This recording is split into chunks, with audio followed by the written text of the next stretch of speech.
Just gone 6 o'clock. It's Saturday the 18th of November, and welcome to White Ridge's TV News. And in the news this week, a transformational project to create a more welcoming and user-friendly space for residents, businesses and visitors at Weymouth train station has won 2 trophies at the ICE Southwest Civil Engineering Awards 2023. The £1.2 million project, led by Dorset Coast Forum in partnership with Dorset Council using funding from the South Western Railways, was designed to open up the layout of the station forecourt, promoting sustainable transport options and reducing antisocial behaviour. The scheme also involved the creation of Pocket Park from a disused section of track. As well as being presented with the Community Award, Weymouth Station Gateway was given the Judges Special Award. The judging panel was impressed with the collaborative, respectful partnership behind the scheme, bringing together the local community, the rail company and the Transport Authority to improve the public realm. The judges described the project as an outstanding example of infrastructure that unites communities and improves people's daily lives. The harbour railings in Weymouth, from the town bridge and running along the quay in front of the old North Quay Council offices, are to be refurbished. At the same time, there is work to be done to the harbour wall due to cracking and damage by plant growth, and new stone capping will also be installed. The project is thought likely to cost around £1 million, extending the life of the wall until at least 2060. Some sections of the wall show clear signs of cracks, with plants growing in some areas, further weakening the structure. Planning permission for the alterations will allow further work on patching and strengthening a full 235-metre section of harbour wall towards Westway Road. Dorset Council intends to use the Hanson Company for the project, as they will also be responsible for the demolition of the former Weymouth and Portland Borough Council offices next to the railing site. Partial road closures will be put in place when the work takes place, as well as moving boats from berths alongside sections of the wall. A timetable for this has yet to be agreed. An engineering report says that the wall is now at or near the end of its useful life, although many of the sections are still capable of being repaired or strengthened. Its condition is better than some other harbour walls in the area because it is some way from the direct action of the sea or the berthing of large vessels. Right, moving on tonight. The government has announced spending of around £800 million to repair roads and back drivers in the southwest.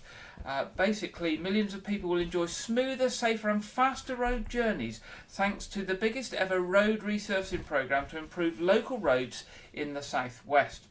Yesterday, the Transport Secretary, Mark Harper, set out the allocation of a total of £8.3 billion national long-term plan, enough to resurface over 5,000 miles of road across the country over the next 11 years. It's one of the key cornerstones of the Network North programme to improve journeys for all. Local highway authorities in the southwest, including Cornwall, Devon, Dorset, Gloucestershire and Somerset, will receive a share of the £800 million, which they can use to identify what local roads are in most need of repair and deliver immediate improvements for communities and residents. Across the southwest, local highway authorities will receive £25.5 million this financial year, followed by a further £25.5 million for next year, and the rest of the funding allocated through to 2034.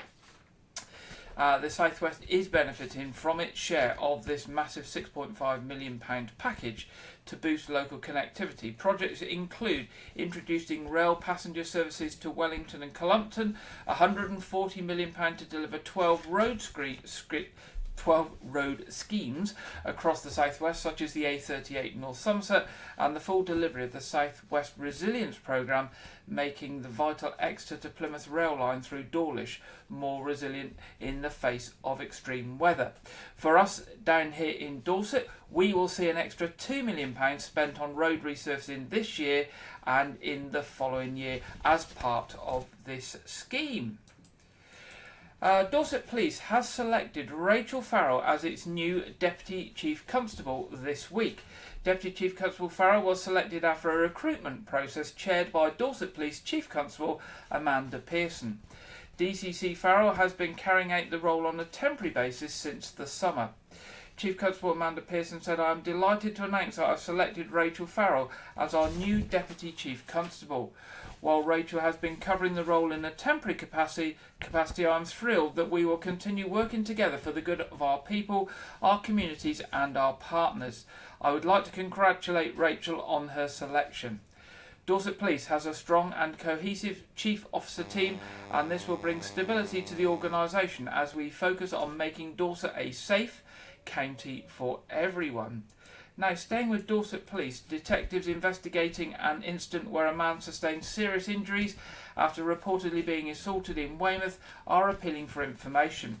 It was reported that around 12:10 a.m. on Sunday the 12th of November, a man aged in his 30s was assaulted by a man and a woman at an address in Lennox Street.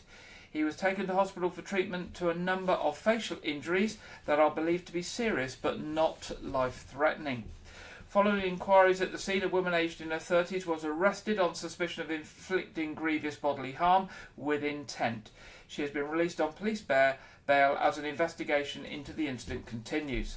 Detective Sergeant Rich Barnett of Dorset County CID said, "We are carrying out a full investigation into this reported assault, and I'm keen to speak to anyone with information that might assist our inquiries. While it is reported the incident took place inside an address, I would like to hear from anyone who witnessed any movement of individuals in and around Lennox Street near the time of the assault, or anyone driving in the area who may have captured relevant dashcam footage." I would also urge residents in the vicinity who have home CCTV or doorbell cameras to please review their footage for the early hours of Sunday the 12th of November to see if they've captured anything that might assist our investigations. Now, anyone with information, as usual, can contact Dorset Police on 101, that's their non-emergency number, or if you wish to give any information anonymously, you can do this via the Crime Stoppers charity on 0800 555 111. That's 0800 555 111. Now, a community road safety scheme in Dorset's towns and villages is marking 10 years since it was introduced to help slow down drivers. The familiar speed indicator devices are vehicle-activated illuminated temporary signs used by local communities to display vehicle speeds and other permitted messages. This helps raise driver awareness of local speed limits to reduce traffic speeds and increase road safety.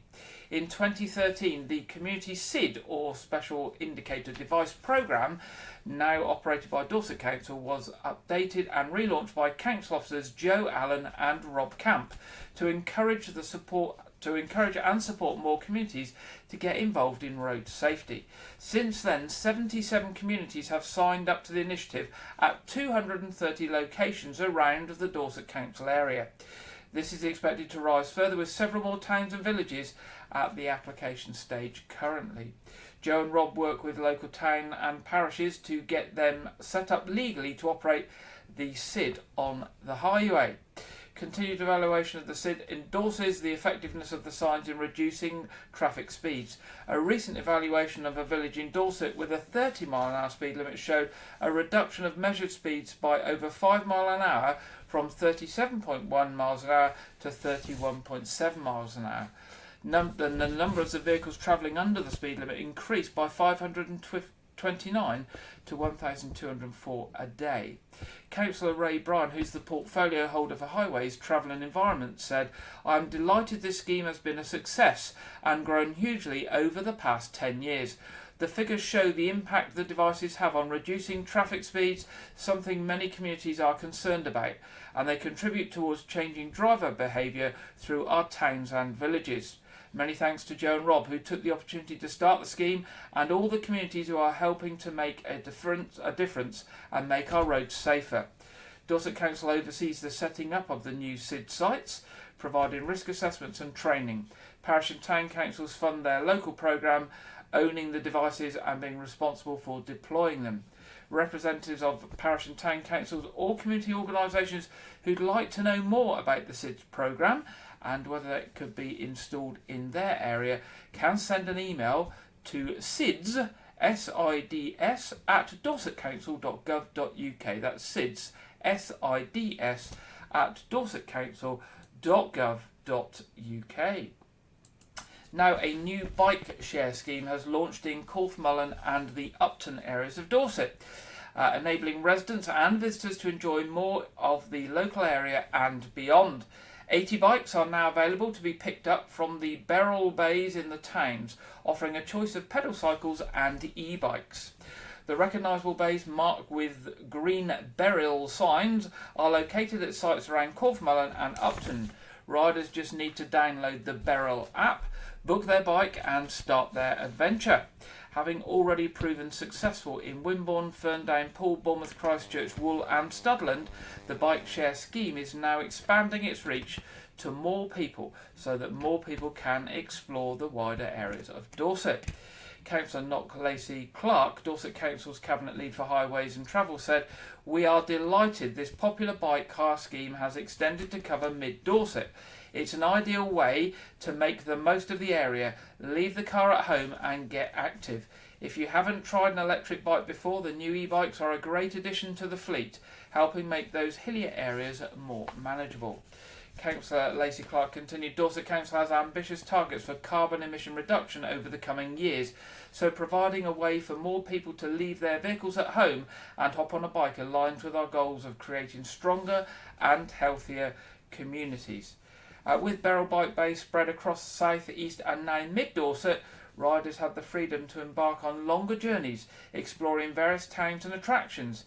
Imagine starting your ride in Ferndown, following scenic cycle routes to Wool, catching a train back to Poole and then picking up another bike to conclude your journey. The possibilities are endless. By embracing this innovative bike share initiative, individuals can embrace the natural beauty of Dorset, save money on fuel and parking, enhance their fitness and well-being, contribute to cleaner air and reduce carbon emissions, and avoid the frustrations of traffic congestion. So how do you hire one of these Beryl bikes? Well, you download the Beryl app, and that's BERYL. It's available for free in the App Store for iOS or the Google Play Store for Android users. And this will ensure a seamless experience for you all. So once you've downloaded the app, you can find your nearest bicycle, tap to unlock it, and off you go. As you reach your destination, conveniently park your bike at any designated Beryl bay, freeing you to enjoy the rest of your day. Now, Dorset scheme was launched in August 2020, and so far the scheme has generated over 5,500 sustainable journeys across nearly 20,000 kilometres of roads. And of course, we don't necessarily have them in our part of the county here in Wycombe Weymouth yet, but it doesn't mean you can't go off to Wool, get on the train to Wool and then get a bike and explore rural Dorset, and then come back to Wool and get on the train and come back to Weymouth. So maybe in the future we will have them available here as well, making all of Dorset travelable on the Beryl bikes. Now, Weymouth Christmas Light Show Switch On takes place next Saturday at 5 p.m. and for the first time this year, festive lighting has also been installed near Greenhill Gardens, and you can see in the picture there some of the council workers installing some lights. The main festive focus for the light switch on will be around the tree Weymouth Town Council will be installing at New Bond Street this coming week, and the Mayor of Weymouth, Councillor Kate Weller, will be doing the countdown to the switch on at 5 p.m. on Saturday. The event concludes with many other exciting activities and entertainment happening in the town, organised by We Are Weymouth. This includes an elf street party and parade where people are encouraged to dress up as an elf, plus popular band and the Lego Man will be performing on the stage. But that's not all. Weymouth Town Council has installed festive lighting on the Victorian lampposts from Brunswick Terrace near Greenhill Gardens to the Rock Groin. Mayor of Weymouth, Councillor Kate Weller, said, "I'm excited to be switching on the Christmas lights this year, and it's fantastic to see the extra lighting that's been installed by Weymouth Town Council towards Greenhill Gardens. This will be a welcome addition to the rest of the festive lights around the town centre." Now, the magical, mechanical and mysterious world of steampunk comes to Weymouth this Christmas, as the town offers an array of different events to attend over a jam-packed weekend.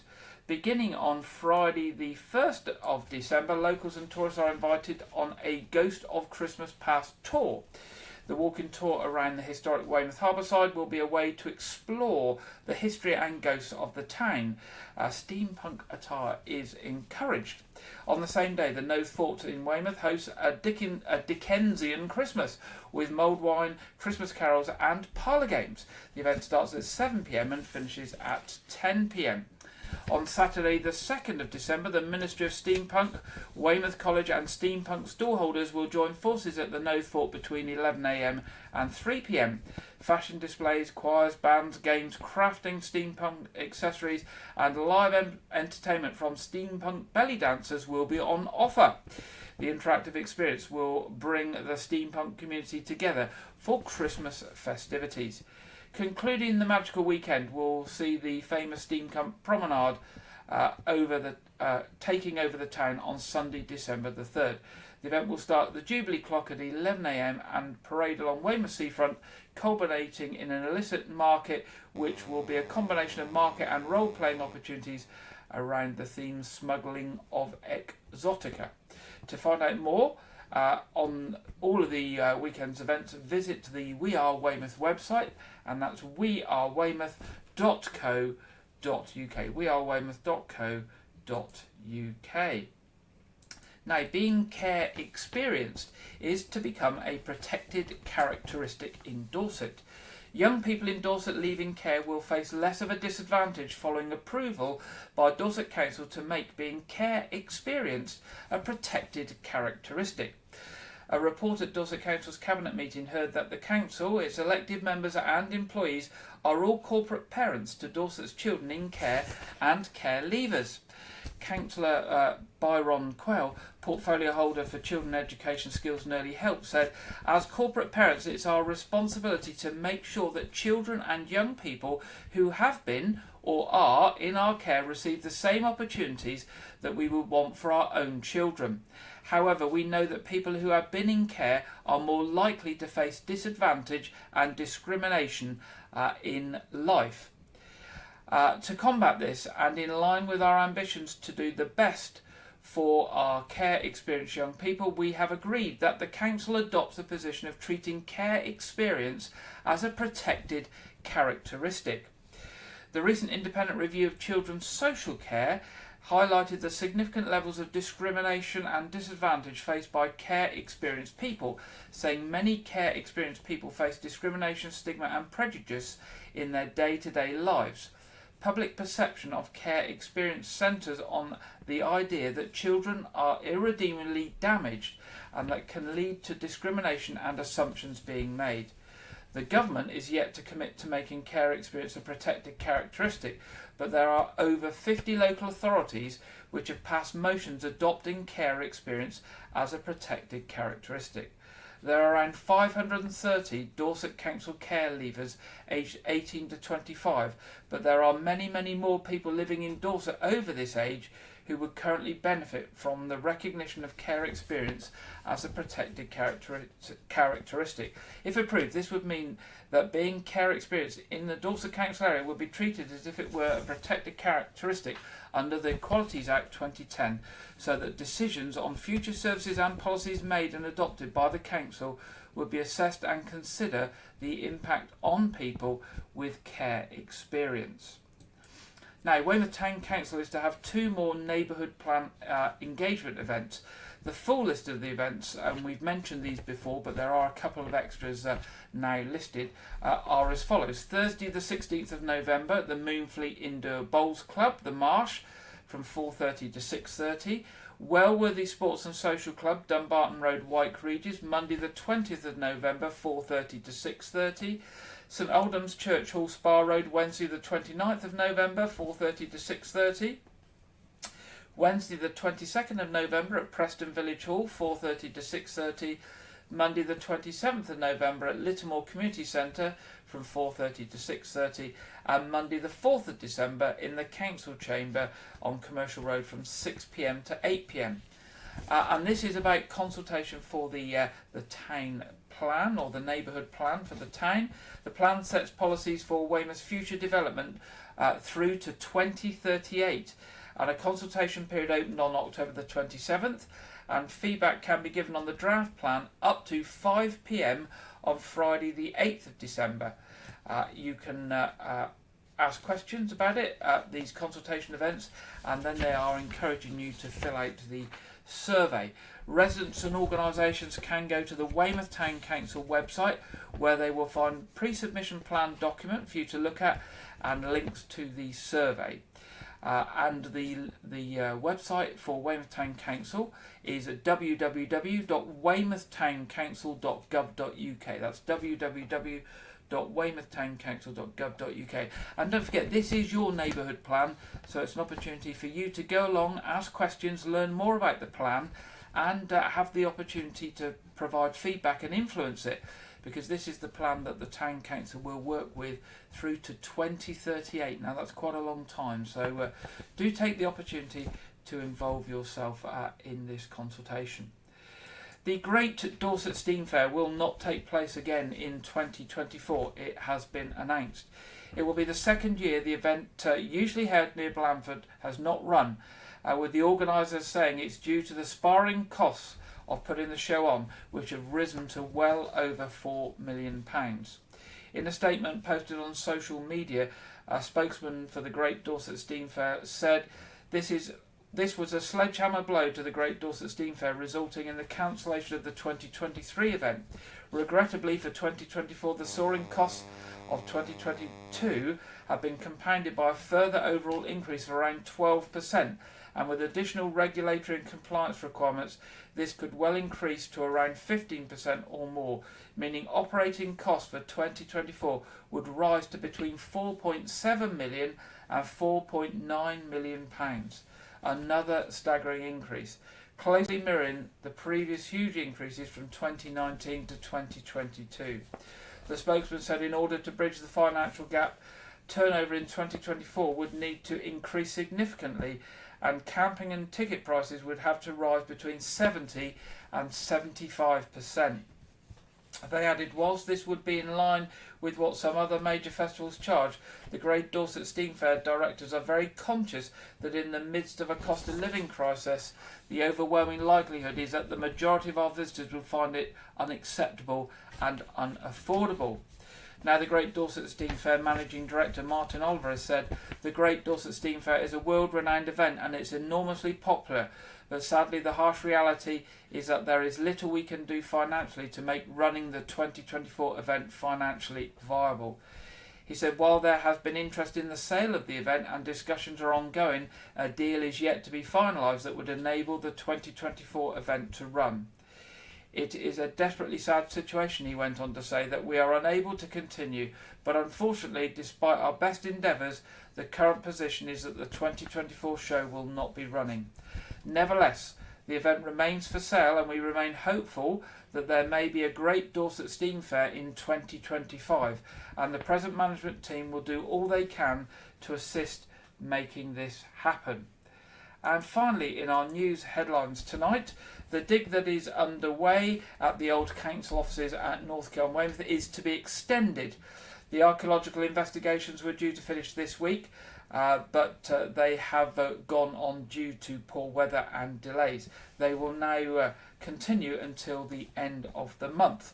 So far, the archaeologists and local volunteers helping them have found medieval animal bones, cannonballs from the times of the Civil War, pottery, a slipper, and ruins of the old Weymouth Arms public house.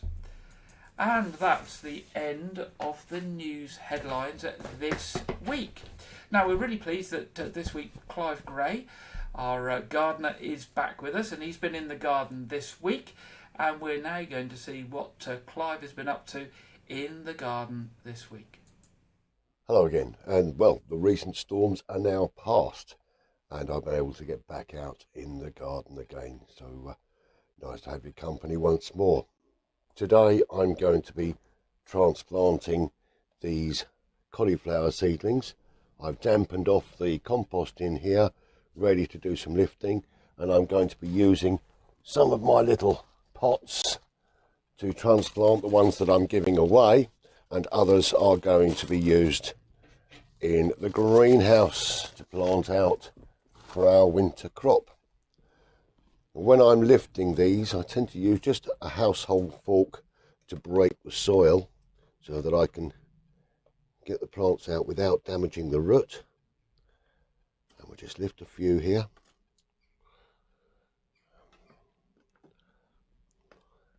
And then we can separate them out into individual pots. And these pots that I've got are compostable, so you can actually plant the plants out in the pots if I can get them apart. There we go. So we've got a couple there. First thing I'm going to do is just grab a little compost from the pot here. Put a little bit into the bottom of each pot. So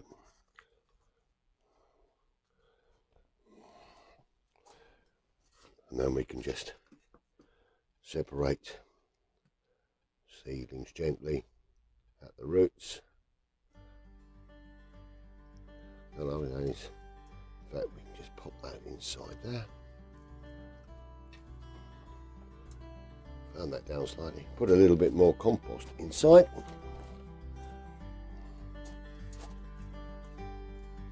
Bring that up nicely to the top. And then once I've done all of these, I'll give them a nice little water.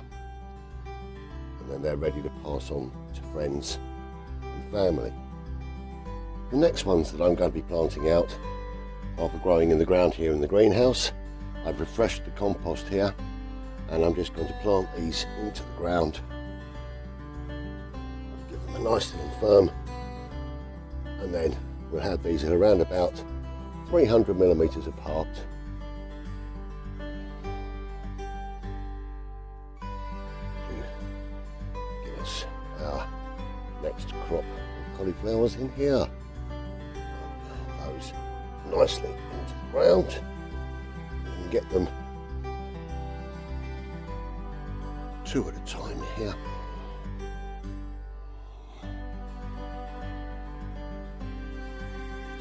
And they're going to give us a nice crop in a few weeks' time. I'll carry on planting these out. Well, thanks for joining me. And so the cauliflowers are transplanted, and I've got 14 now that are planted in the greenhouse, and I've got 24 in pots to pass on. So if you live close to me, you've got my details, send me a message and you can have some. Absolutely fine.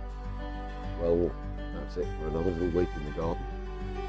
Sorry we missed a couple of weeks, but the weather has been really atrocious, but it's rather nice today. So I'm just going to leave you saying good luck, look after yourselves, be kind to each other, and happy gardening, and cheers. See you next time.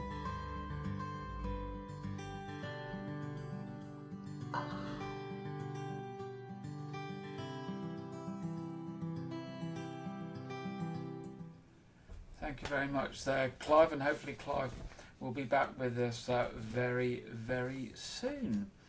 Yes, nice, a couple of nice slots this week in the weather in the garden with some sunny spells. We'll see in a minute what the week ahead has to hold for us. Now, staying with things that grow, a few weeks ago we mentioned the Woodland Recovery Appeal that Dorset Wildlife Trust had launched. And we've now got a short piece from them, from one of their volunteers, or from their volunteers, telling us about the work of the Trust and what they're doing through the Woodland Recovery Appeal. The thing I love about Dorset Woodland is the fact it's here. I don't have a garden, so for me it's really important to be able to access woodlands, open spaces, experience nature firsthand. It's important to me especially because when I go out into woodland I find it nice, relaxing, I can let go of everything. It's really good for my mental health. I love woods through all the seasons. Winter sunlight shining through the skeletons of trees in the middle of winter. dappled shade on a hot summer's day, bright green leaves unfurling on a beechwood with a carpet of bluebells underneath. They're all extraordinary things to behold. You feel relaxed, you feel safe. It's somewhere to get away from the world and get away from your problems, from your everyday life. And it always gives me a sense of grounding and wellness. To just be able to go for a walk in the woods clears my mind, makes me feel better. You know, they're a habitat, and really our world, for it to be stable, we need all kinds of different diversity of, you know, plants, of animals, of all kinds of different things. And, you know, it makes the world a much stronger, more resilient place. And then when I realised that some of our woodland's under threat from ash dieback or people chopping up parcels of woodland to use for other purposes, just actually makes me really sad. It won't be the same as when the next generations come through. They won't be able to see what I get to experience. It will also be that it will also damage the environment, because there are those birds and animals and insects that have the woodland as their habitat, which is damaging to hear because that's not going to be there for them anymore.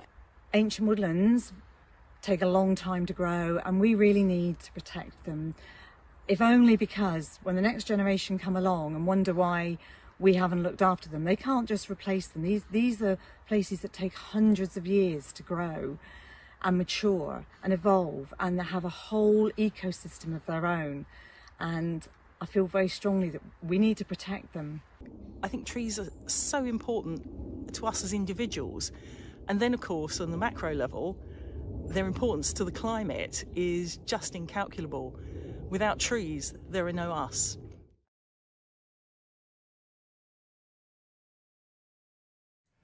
There we go, that's some of the volunteers from Dorset Wildlife Trust talking about the Woodland Recovery Appeal.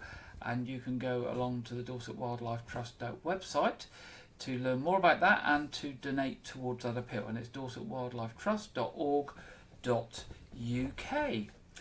Now it's that time in the programme where we go over to our regular contributor Andrew Wright for this week's film review and preview. Welcome to White Regis TV film review and preview. I'm Andrew Wright. This week, the DC superhero film Blue Beetle was released on home video. The film features a predominantly Latinx cast and stars Cobra Kai actor Xolo Maridueña as Jaime Reyes, a recent college graduate who gains superpowers when an alien scarab grafts onto him, forming a powerful reconfiguring exoskeleton. The film also stars Susan Sarandon as the villain Victoria Cord, and comedic actor George Lopez in a supporting role. Now, this was my first time watching the film after I reviewed the trailer as being a copy of other superhero films, and I have to say, I was right. The film absolutely copies other superhero films, so not a lot about the film feels original or inventive, but I did like the chemistry of the cast. I gave the film 3 stars out of 5. This week, the video game racing biopic movie Gran Turismo was released on home video. The film is based on the true story of Jan Mardenborough, a teenage Gran Turismo player, so a video game player, who becomes a professional racing driver. The film stars Archie Madekwe as Mardenborough, as well as David Harbour, Orlando Bloom, Djimon Hounsou, and Jerry Halliwell Horner. Now, this was my first time watching the film, and it was one of my most anticipated films of the year, and it absolutely lived up to my expectations. I thought the film was perfectly cast, and the racing sequences were great, highlighted by the camera work, so I just loved the film. I gave the film 4.5 stars out of 5. This weekend, the Hunger Games prequel film, The Ballad of Songbirds and Snakes, releases in cinemas. The film stars Rachel Ziegler, Tom Blythe, Peter Dinklage, Hunter Schafer, and Viola Davis. The film is set 64 years before the 2012 film. and revolves around the series of events that led a young Cornelius Snow on the path to becoming the tyrannical leader of Panem, including his relationship with Hunger Games tribute Lucy Gray Baird during the 10th Hunger Games. Currently, the film has about 60% positive reviews from critics, which have criticised the film's ending. I'm not entirely up to date on the reviews for it, so you might have to look online for that. The film is in cinemas this weekend. That's all I have for this week, but be sure to check back next week where I will review The Nun 2. Now back to Gary in the studio. Thank you very much, Andrew, and we'll be back with Andrew next week for our regular film review and preview. It's time now for the weekend weather, and firstly over to the Met Office for the national weather forecast, and this week we are joined by Craig Snell. Hello there, welcome to your latest weather update from the Met Office. Well, as we go into this afternoon, for most of us we will start to see some brighter skies as the overnight rain begins to clear off into the North Sea, but the low pressure responsible for that rain is going to remain close by as we go through the course of the weekend. So we will still see some further rain at times, but it will then eventually move off in towards the continent as we go into early next week. That will allow this area of high pressure to begin to build in, turning things a little bit more dry and settled. But then towards the middle of the week, we will then start to see some rain return across the far north of the country. But to the here and now, you can just see that overnight rain just clearing the very far east as we just go past lunchtime. But for many parts of England and Wales, it should be a drier and brighter afternoon. Not wall-to-wall sunshine by any means, there will be plenty of cloud around, but overall it should be feeling much brighter than it has done this morning. For Scotland and Northern Ireland, however, we will still see some further outbreaks of rain at times. Some of that could be quite heavy, and probably still fairly persistent across parts of Shetland where it'll be accompanied by a strong wind. So feeling quite cold here, temperatures at best reaching around 8 or 9 degrees, but elsewhere a mild feeling day, certainly much milder than it has been. Temperatures in the south easily reaching around 15 or 16 degrees. Into this evening, it's a dry and clear evening for parts of England and Wales. You may well be lucky enough to spot the meteor shower as we go through the small hours of Sunday morning, but further north, outbreaks of rain will continue across Scotland and Northern Ireland. Some of that will be quite heavy, and that will spread its way southeastwards into England and Wales as we approach dawn. Maybe the far southeast is staying dry as we go into the first part of Sunday. But for most, it is going to be a mild one. Temperatures firmly into the mid to high single figures across most parts of the country. Coolest probably across sheltered glens of Scotland, may well fall down to around 4 to 5 degrees. Overall, Sunday, however, it's going to be a fairly unsettled day across most of the country. Showers or longer spells of rain working their way eastwards. I think the best of any brightness will be reserved across parts of eastern Scotland, especially as we go into the afternoon period. May well start to turn a bit brighter for western parts of Northern Ireland, maybe western Wales, southwest England too. But despite the cloud and rain, it's going to be another mild one. Temperatures maybe just a shade cooler for southern England compared to today, but for most, temperatures in double figures. Well, if you want more information about the weather where you are, you can always check out our website or app, and don't forget to follow us on YouTube. But that's all from me for now. Take care, and I'll see you again soon. Thank you very much there, Craig, for the national weather forecast there from the Met Office. And looking at the local forecast for the week ahead, what have we got coming up this week? Well, there we go. It looks like the rain is dying out a bit, so it looks like it'll be drier from Tuesday onwards.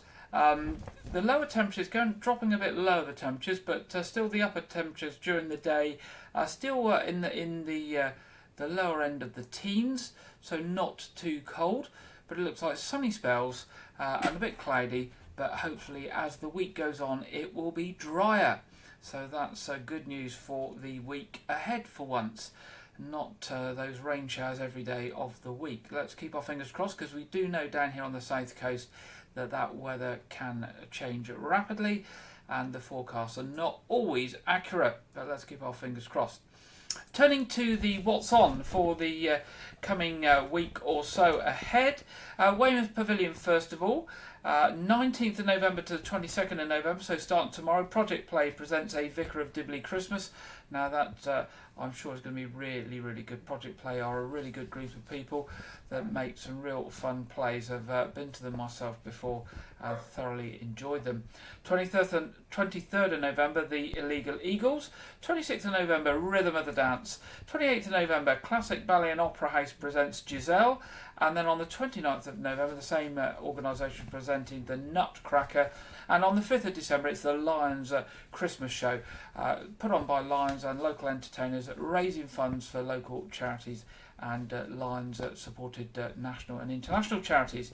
Now, tickets for all of those are available, and many other things, I should say. It's just a snapshot of some of the things on at Weymouth Pavilion. Are available online on the online box office at weymouthpavilion.com, or by telephoning the box office on 01305 783 225. That's 01305 783 225. Turning to the Know the Fort tomorrow, they've got their Cold War experience on from 11 o'clock to 3 o'clock. You can go down into the Cold War bunker and various bits and pieces going on. Next weekend, 25th and 26th of November, they've got their Elf Hunt. And on next Sunday, the 26th of November, the Nose Artillery will be doing a demonstration. 1st of December, as we've mentioned, that weekend they are tied in with the steampunk events going on in Weymouth. So on the 1st of December, they've got their Dickensian evening. 2nd of December, they've got their steampunk Christmas at the Nose. And on the 3rd of December, they've got one of their Christmas shows from Pickle Bottom the Elf. Again, all the information on those and other things happening at the Nose Fort are available at www.nosefort.org.uk. Now, Arts Reach, there's a very full programme that's now being published. And it is out and about. I think I've got one here. No, I've lost my programme. It's usually under my desk here. Now it's disappeared. Lots and lots of Arts Reach events going on throughout the whole of Dorset. Just touching on a few of the ones closer to home. 25th of November, King Lear at the Powerstock Hut. 2nd of December, folk music from Flanders at the Royal Manor Theatre on Portland. And 8th of December, the Merry Adventures of Robin Hood at West Stafford Village Hall. Now, there are literally tens and tens of different shows coming up across the next month or so with Arts Reach. They are throughout rural Dorset. They are in small, exquisite venues like village halls and that sort of thing.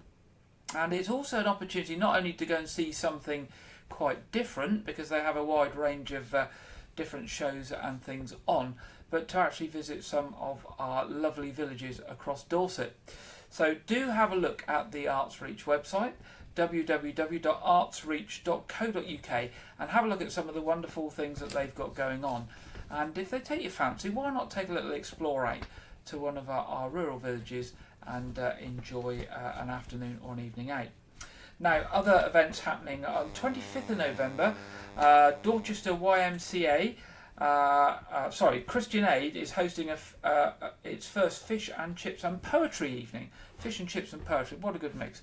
At the Dorchester YMCA on the 25th of November. Former teacher Peter Green has always been captivated by both ancient and modern poetry, and the COVID pandemic presented him with the time to more than just dabble in the odd verse.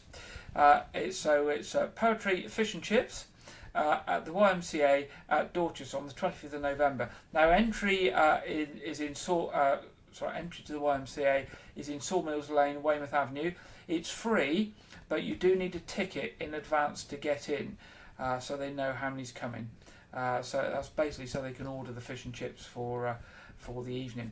Now, tickets for the event, which runs from 7:30 to 9:30, can be obtained from the United Church Shop at Dorchester or from Tony Boyden on 07881 464 790. That's 07881 464 790. That's Tony Boyden, or from the United Church Shop Dorchester, where you can walk in and get them. Now, this week on Wednesday, the 22nd of November, a cellist is to perform at the Weymouth Lunchtime Concerts. You may have heard us mention the Weymouth Lunchtime Concerts before. They are held at St Mary's Church in Weymouth, and it's 1 p.m. this Wednesday, the 22nd of November. And the cellist is Joseph Spooner. He's making a welcome return. He's played before. He will be joined by Weymouth pianist Duncan Honeybourne in a programme which includes Frank Bridges' Sonata for Cello and Piano. Tickets cost £5 and are available on Ticket Source. And if you search for Ticket Source and Weymouth Lunchtime Concerts, hopefully you will get to the page to be able to buy those tickets online. Now, the Mayor of Weymouth, Kate Weller, is hosting Carols by the Coast. That is going to be on Saturday, the 2nd of December, starting at 5 p.m. And it's going to be by the extra Christmas tree that's going to be on the seafront by the beach office on the promenade. And the Salvation Army Band will be accompanying that. And the invite is out for anybody to go along. That's Saturday, the 2nd of December, 5 p.m. by the beach office on the promenade for Carols by the Coast, hosted by the Mayor. And there will also be free parking for that event, as it's on one of the free parking days in the town. Now, we're almost there. Church services tomorrow, regular services tomorrow. All Saints Church, 8 a.m. There's a communion and it's a Book of Common Prayer service. At 9:30 there's a common worship service of communion at All Saints Church, and 11 o'clock a communion service at St Edmund's Church. And so you'll be very welcome at any of those services in White Regis. Soon to be published will be all the Christmas services happening, and we'll make sure you are aware of what is going on in and around Whiteca for Christmas, and both at the church and any other events that are going on. Now, just to say before we finish tonight that our quiz will be on at 7:30, be going live at about 7:15 in about 30 minutes time, so you can settle down and make sure you've got the stream up and running before we start promptly at 7:30, and anyone is welcome to join that quiz. It's free, it's family friendly, and it's for the whole community, and everyone will be welcome. Now, that brings us to the end of this week's programme. Of course, we would love to hear from you if you've got any events coming up for Christmas, whether it's carol concerts or it's Christmas bazaars or anything else that's going on. Do drop us a line. Our email, as ever, is news@whiteregis.tv. That's news@whiteregis.tv, and we would love to hear from you. That's it for this week. We've come to the end of another programme. I will be back with you next Saturday at 6 o'clock for our next news programme. I hope you have a good weekend and a good week ahead, and I'll see you next week. Good night.